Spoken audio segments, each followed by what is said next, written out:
What's up, guys? This is Crypto James talking to you today about Flare. Now, Flare was a crypto that was airdropped to a ton of people. Flare is a layer one Ethereum virtual machine, and you know what? They've developed this. They're beginning to develop, so we're going to start seeing the use cases for Flare. As over the next sort of 3 to 6 months, we're going to start really seeing them come to fruition. But it's really in its initial stage, in a lot of its initial stages. So I want to take a look at what this can do in terms of price. Before I get into any of that, though, if you're new to the channel, guys, these are actually the first 26 coins that I did videos on this channel. And in those videos, I was like, look, these are outstanding cryptos. I'm going to buy them up. And if you'd done the same, let's say you put in $100 into each of them, you can see what the prices at recording were. These are the highs and you can see the highs that they hit in 2021. So say you put $100 into each of them when I released the videos, and say you sold them in 2021 when the markets were red hot. $100 into each, $2,600 investment would have got you 123 grand. Very, very nice. Now, I sold these in 2021. They're not what I own. But if you do want to see the cryptos that I own right now, the coins that I've been buying up, go over to copymycrypto.com. On that site, I share with all the members. Anytime I buy a coin, I let the members know. Anytime I sell a coin and bank profits, I let the members know. Now, if you're watching this video, you fundamentally know there's tons and tons of money to be made in crypto, but it requires time, it requires effort, it requires energy. You have got to put in hours and hours and hours of work. You've got to read white papers, you've got to look at trends, you've got to look at charts, you've got to learn about the ecosystems around. If you don't have the time to do this, Copy My Crypto could be exactly what you need, because that's all I do. How I found Phantom when there isn't a single YouTuber on the planet that was talking about Phantom for big gains is the same way that I found the coins that I'm in right now. All these coins I think can do big gains. I mean, literally I added 2 coins to the portfolio like a couple of weeks ago, and one's up 50%, one's up 200%. The market hasn't pumped enough for that. They're just good picks. And one of them, the one that's up 200%, I reckon can still 100x. So if you want to learn about that, go over to the site now, read through it, and remember that every single thing you read on the site, you can actually verify on this channel's history, so you can confirm everything you've read. And if at the end you like it, brilliant, maybe I'll see you there. If you don't, no worries, I'll see you back on the channel. Right, let's talk about Flare. Currently priced at 3.5 cents. So, Flare's market cap, nearly $500 million. A lot of large circulating supply, but only about 14% of the overall total supply. So, Flare is an Ethereum virtual machine, and it's aiming to make blockchain more usable by giving developers and decentralized access to high integrity data from other chains and the internet. So this could potentially present new use cases and monetization models, while allowing dApps to serve multiple chains from just one single place, which is what Flare aims to do. So they developed 2 native interoperability protocols that facilitate on-chain centralized acquisition of blockchain time series and Web 2 API data. So the protocols are secured by the network itself, with decentralized independent data providers incentivized to deliver accurate data. This helps Flare to minimize risks for users and developers. And actually, you've got to bear in mind that the data is actually really important for a developer. Like the data that they get hold of, they can then base decisions on development based on what the kind of user base that they've got is. So you can it should allow for developers to really create products and crypto projects, whether that's a DeFi protocol or gaming, but it will allow them to create user-friendly products that can have massive success. And that's sort of the premise behind this, because there's not actually this as a use case anywhere. There's nowhere else that I've seen that is talking about providing independent data that developers can then use to base decision making on. It's a really clever idea. So their state connector securely acquires event info from other blockchains and the internet that can then be used in smart contracts on Flare. It acquires the data securely, scalably, and in a decentralized manner with a ton of independent attestation providers needing to reach consensus on the validity of an event. The Flare time series oracle is also utilized for the network structure, which provides highly decentralized prices and data series. So they've got their own oracle as well.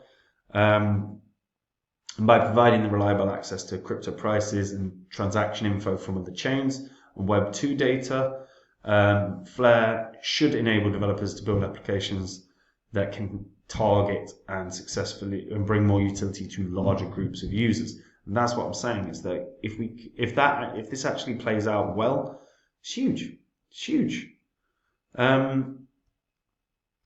So if you're unfamiliar, Flare ended up being an airdrop for anyone that was an XRP holder, in the same way that Songbird was. So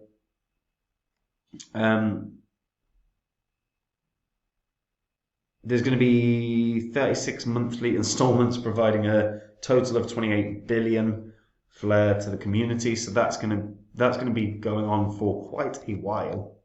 So the supply is certainly going to increase over time. Now, obviously, when it launched, it was a nice price point because a lot of people were sold off with their airdrop pretty fast. It's only been up and running for since January, so only been up and running for about 3 months. There's a long way to go on this. We've got another 33 months of airdrops. The biggest thing is going to be, how do they grow? So, as I said, Ethereum Virtual Machine Layer 1, perfect for developers. Like, this is actually a really clever and interesting idea. If developers do have more data that they can access, they can make better decisions for the good of crypto and for the good of their projects. And Flare already have a grants program up and running. So they'll be rewarding Flare and Songbird denomination grants each quarter across a variety of categories such as builder tools, projects, and infrastructure that support Flare's network growth. So the fact that they've already got that up and running, really good sign. As I've always said, if you pay them, they will come. Field of Dreams sort of bastardization. They already have all their block explorers up and running, but obviously right now they are a way away from an ecosystem that's significant, but they've got work to do on that. You can actually participate in staking as well, so you can manage your Songbird and Flare network tokens, wrap and delegate them to FTSO data providers, which contribute to the decentralization and stability of the network. Obviously, you'll be rewarded for doing so, although actual rewards right now are not clear.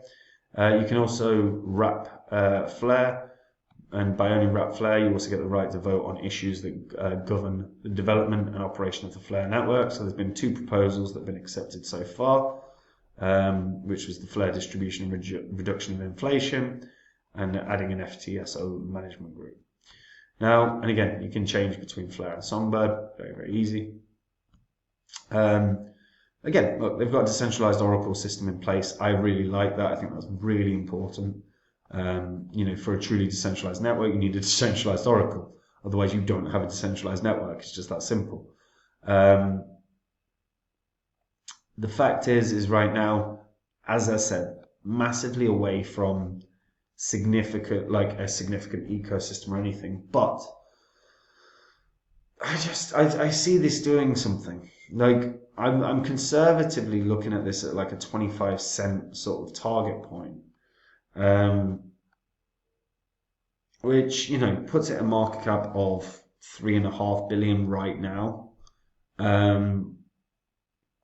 But, you know, by the next bull cycle, there'll probably be another 10 plus billion tokens. So we'll probably be more looking at about a 5 billion market cap potentially. An interesting one, man. It's a really interesting one because also it's not everywhere, you know. Like right now, Flare is a really interesting one because obviously they've got their ties to XRP and everything, and XRP going through the court case that they're in at the moment. It's meant that some places haven't listed Flare yet. So, you know, yes, it's on Coinbase. Yes, it's on KuCoin, Kraken. It's not on Binance. Still not on Binance. So when it does land on Binance, it's going to have the Binance bounce,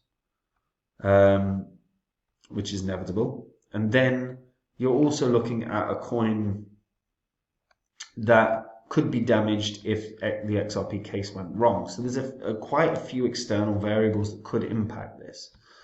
But as you can see, you know, backed by Coin Fund, backed by DCG, which is massive, backed by Galaxy, backed by Kinetic, you know, heavily backed. And I mean, fundamentally, I think this is one that should have success because I do think Ripple win their court case. I do think, as a premise, this is a lot better than a number of the layer ones that I've seen because what they are at least trying to do is go, right, developers, you need to actually understand the market you're in. And by giving you access to this data, you can fully understand it. And then you can build products, dApps, protocols that have more utility for the market. If they have more utility for the market, they're going to be used more. If they're going to be used more, you're going to be more successful. And as a result, Flare is more successful. So I do think this is one that could do something. So I'd be looking at sort of 25 cents, but you know, once it's above basically 8 cents in price discovery. So it really only has to double in a bit to get to that point. But I think we'll probably be a bit stagnant in terms of price action until there is some sort of significant decision about the Ripple case. But it's a really interesting one. I love the idea of the data being given to the developers. I think that's just something that they've missed for the last couple of years. Otherwise, there wouldn't have been as many weak projects being built. I like it. What do you guys think? Let me know in the comments down below. I'd be really interested to hear what you think. Do you like the premise of the developers getting the data? Because for me, that increases the likelihood of success hugely. Data's always key to everything. But let me know what you think in the comments down below. And if you're a returning viewer, hit the subscribe button. These videos are going to make you money. Don't miss them. It's very, very simple. And last thing, guys, if you want to see the coins that I own right now, the cryptos that I've been buying up, remember, I added two to the portfolio literally 2 weeks ago or so. One's 50% up, one's 200% up. The 200% I think can 100x. And I said it when I first made my members aware of the coin. If you want to learn about it, go onto the site and read it. Every single thing on that site is public record. You can verify everything you read by going through the old videos on this channel. If you are looking to make gains in crypto, but you are very aware that it requires time, it requires effort, and you don't have those, then Copy My Crypto is probably ideal for you because fundamentally, you just have to copy along if you want to. I share the coins I'm in. All I do is research the market. All I do is hunt down winners. And when I find them, I buy in and I let the members know and they can copy along and make the same gains. And if it sounds good to you doing that and taking all that work out of your crypto investing, then go and read the site now. And maybe I will see you there. Anyway, take care, guys. Bye-bye.